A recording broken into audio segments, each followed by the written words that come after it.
Hi, Pattiann Berton with Impacted Inc. A little while ago, you heard from my friend Maria Pyatt, who's the secretary for Impacted, and she explained to you how Impacted became and how we carefully chose its name and why. What she didn't tell you, and I think what is really important and maybe time that I share, is our story.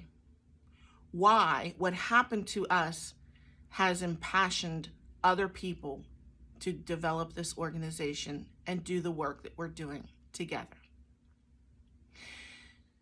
It'll probably take several videos to explain everything, and a lot of what you would hear you're going to not believe because it is almost inconceivable that this happened to us for as long as it did.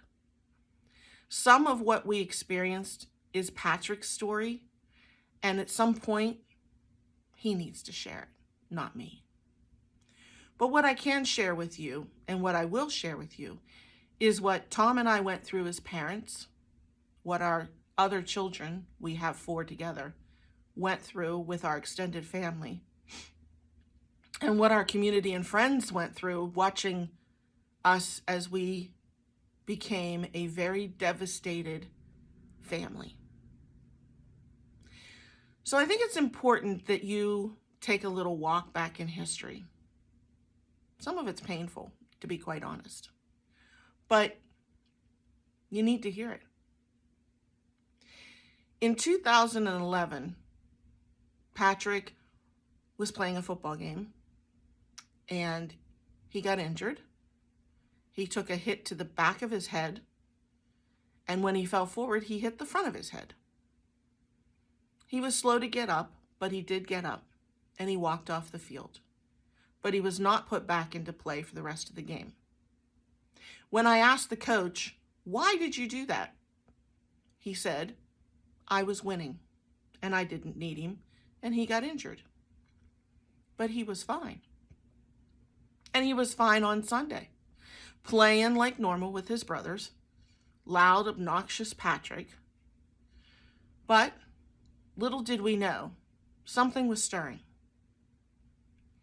Patrick was 12, Zachary, 11, Brendan, 10, and our Matthew had just turned 3.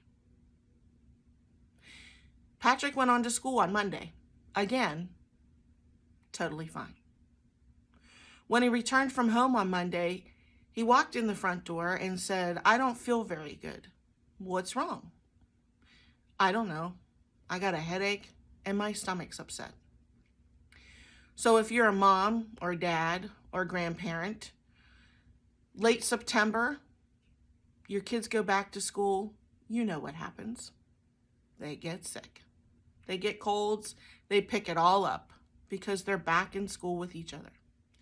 So I said, "Go lay down and here's some Tylenol." And he did. When I asked him to come to dinner, he said, "Mom, my stomach's upset. I don't want to come to dinner." Okay. The next morning, I woke him to get up for school. He said, "Mom, I still have a terrible headache and my stomach's still so upset." So I kept him home. Later that evening, he still didn't feel well. Same things. He was awfully irritated, not like Patrick. So the next morning, when he still didn't want to go to school, I took him to our doctor, who was sure, despite hearing his story, thought he just had a migraine. And that's how the mystery started.